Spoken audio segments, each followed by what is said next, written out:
लगभग स्टॉक 4% ऊपर और यहां पर भी तगड़ा वॉल्यूम एक्शन देखने को मिला है।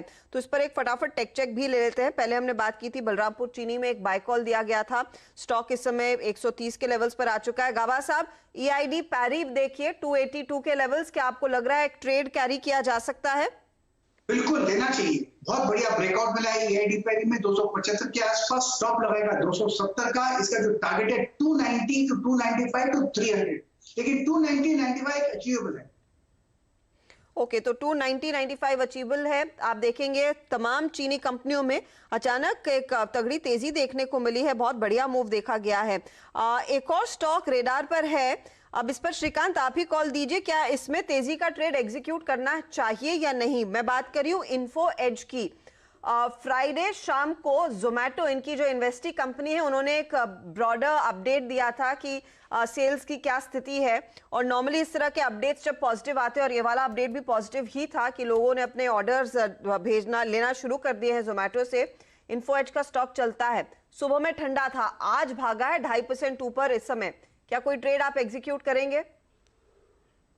हर्षदा जी, देखिए मुझे लगता है कि ये स्टॉक वैसे काफ़ी एक स्ट्रॉन्ग कैंडिडेट है आने वाले दिनों में स्ट्रांगली आउट परफॉर्म करने के लिए, लेकिन ये बेस्ड ऑन टेक्निकल्स है। बिकॉज अगर आप इसके फंडामेंटल रिपोर्ट्स देखते हो अक्रॉस ऑल रिसर्च हाउसेस, तो उन सबके टारगेट्स काफ़ी नीचे के हैं, 2500 के हैं, 2200 के हैं। बट अगर आप टेक्निकली अगर आप देखेंगे तो वहाँ पे ऐसा क्लियरली समझ में आ रहा है कि एवरी डिक्लाइन इसमें काफ़ी अच्छा बाइंग हो रहा है और ये एवरी टाइम एक न्यू हाई को रीच करने जाता है। तो मुझे लगता है काफी स्लोली स्टडीली ये 3100 के लेवल को क्रॉस करेगा, जिसके जो इसके ऑल टाइम हाईज थे।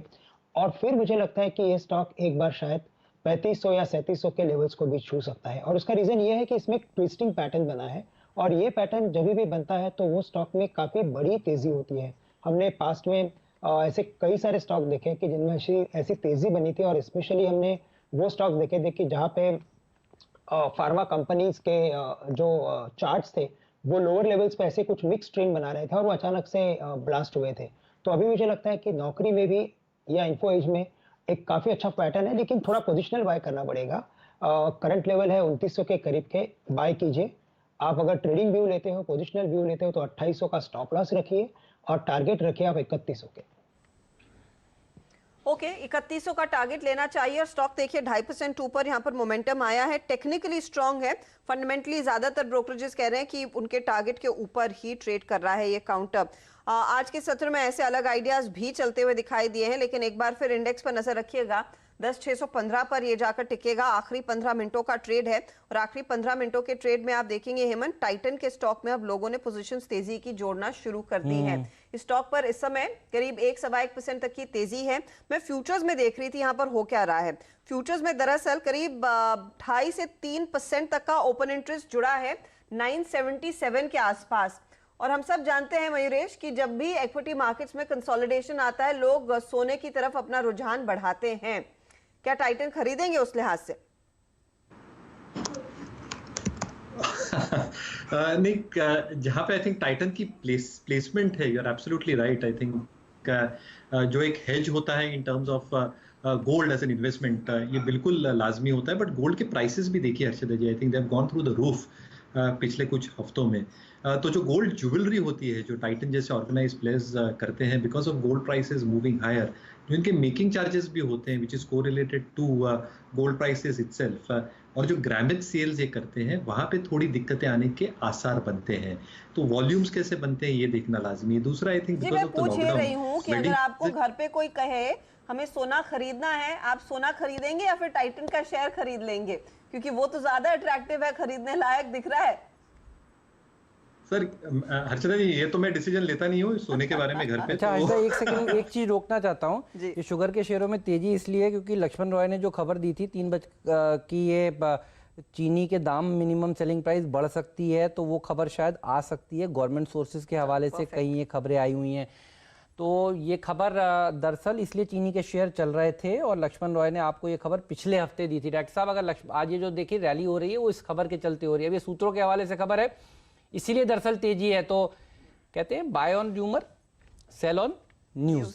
तो मुनाफा हो तो जरूर बांधिएगा। एक बार फिर से अगर देखिए खबर आई है तो औपचारिक तौर पर तो आई नहीं है ये, लेकिन फिर से ये कोजेंसिस पर आती हुई आपको नज़र आई है। तो ध्यान रखिएगा, अगर ये औपचारिक तौर से आती है तो फिर कल यहाँ पर अच्छी प्रॉफिट बुकिंग के मौके मिलेंगे। लेकिन आज ये स्टॉक्स जो भागे हैं वो इस खबर के चलते भागे हैं। तो चीनी के जो हर्षदा बार बार एक एक करके बता रही थी, देखिए ये चीनी का शेयर भाग रहा है, दूसरा चीनी का स्टॉक भाग रहा है, तीसरा भाग रहा है। तो यहाँ पर दरअसल ये खबरें थी और आपको याद होगा लक्ष्मण रॉय ने आपको पहले ही बताया था। तो एक के बाद एक देखिए हमारी सारी CNBC आवाज़ पर बताई हुई खबरें सही होती हुई नजर आ रही है। और मुझे याद है जब ये सबसे पहले खबर आई थी तब हमने इस्मा के चीफ से बातचीत भी की थी और उन्होंने कहा था ये बड़ी रिलीफ हो सकती है। तो आज जो सेकेंड हाफ में चीनी के शेयरों में तेजी देखने को मिली है दरअसल हर्षदा, वो इस खबर के चलते हाँ, तो देखिए CNBC आवाज ने आपको सबसे पहले कहा था कि अपडेट आएगा और वो आ चुकी है कि MSP बढ़ाने पर ग्रुप ऑफ मिनिस्टर्स की बीच चर्चा हो रही है और उस पर जल्द से जल्द नोटिफिकेशन भी आ जाएगा। याद है मुझे कि इस्मा के चेयरपर्सन ने यही कहा था कि बस नोटिफिकेशन की ही देरी है। और वो स्टॉक्स एक बार फिर आपकी स्क्रीन पर आते हुए हमने आपको 2 ट्रेड्स बताए, एक तो आप लेकर चलिए बलरामपुर चीनी और दूसरा आप लेकर चलिए EID पैरी। दोनों में बहुत तगड़ी तेजी देखने को मिली है। लक्ष्मण हमारे साथ जुड़ गए हैं।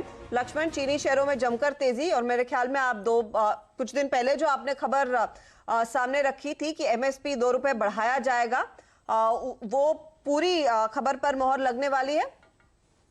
जी बिल्कुल, दरअसल कमेटी ऑफ सेक्रेटरी ने इस प्रस्ताव को मंजूरी दे दी थी और इसका नोटिफिकेशन जारी होना था। लेकिन बीच में यहाँ पे एक पेच ये फंस गया कि 2 विकल्प निकल के सामने आ गए कि क्या हम जब FRP बढ़ाएंगे क्या उस वक्त हम बढ़ाएं या अभी बढ़ाएं। इसमें कैबिनेट सेक्रेटरी और मंत्रालय के बीच में मतभेद होने की वजह से फिर यह तय किया गया कि इस पूरे प्रस्ताव को मंत्रियों के समूह के पास ले जाया जाए, ग्रुप ऑफ मिनिस्टर्स के पास ले जाया जाए। तो ग्रुप ऑफ मिनिस्टर्स की बैठक होने वाली है कल और वहां पे शायद इस बात पे सहमति बने कि आखिर किस तरह से हम शुगर के MSP बढ़ाएं, क्योंकि इंडस्ट्री का दबाव है कि MSP आपको तुरंत बढ़ाना होगा, जबकि सरकार का एक पक्ष इसके फेवर में है कि अभी तुरंत ना बढ़ाया जाए, इसको हम जब नया शुगर सीजन हो तब बढ़ाया जाए। तो कल की बैठक के बाद अंतिम फैसला दिया जाएगा इस पर। तो इसके ऊपर नजर होगी। साफ तौर पर कल भी लक्ष्मण ने सबसे पहले बताई थी, देखिए लक्ष्मण रॉय आपको फिर से ये खबर दे रहे हैं, अभी ये दूसरी जगह आती हुई आपको नजर आ रही है, लेकिन इस सेक्टर को रिलीफ तो देनी है। और मुझे याद है जब पिछली बार लक्ष्मण आपने ये खबर ब्रेक की थी तो आपने ये भी साफ कहा था कि किसानों को दरअसल सरकार राहत देना चाहती है और किसानों को राहत देने के लिए दरअसल चीनी मिलों का सहारा उनको लेना होगा और अच्छा खासा बकाया है। और आपने एक राहत पैकेज की बात भी की थी जो सरकार विचार कर रही है। तो चीनी शेयरों में तेजी के पीछे की ये वजह है। और देखिए ये स्टॉक सारे के सारे दिन के हाईज पर आ रहे हैं। तो ध्यान रखिएगा, अगर ये औपचारिक तौर पर नोटिफिकेशन आता है तो आपको पता है ये दरअसल आज का कारण क्या है। तो कोई खबर देखिए CNBC आवाज पर मिस नहीं होगी। आज बाजार बंद होने से पहले ही हम आपको बता रहे हैं कि चीनी शेयरों के तेजी के पीछे का कारण वो कोजेंसिस की रिपोर्ट है जो कि लक्ष्मण की खबर के कितने दिन बाद 5-6 लक्ष्मण आपने पिछले हफ्ते कौन सी तारीख को बताई थी खबर? पिछले हफ्ते मैंने आपको मंगलवार को बताई थी। मंगल एक हफ्ता तो आपका पूरा 1 हफ्ता हो गया। तो एक हफ्ते बाद ये खबर होना था, छपी है। शुक्रवार तक नोटिफिकेशन आना था, लेकिन जैसा कि आपको मैंने बताया कि मंत्रालयों के बीच एक नया मतभेद पैदा हो गया है, इस वजह से इस प्रस्ताव को अंतिम मंजूरी मिलने में थोड़ा सा वक्त लग रहा है।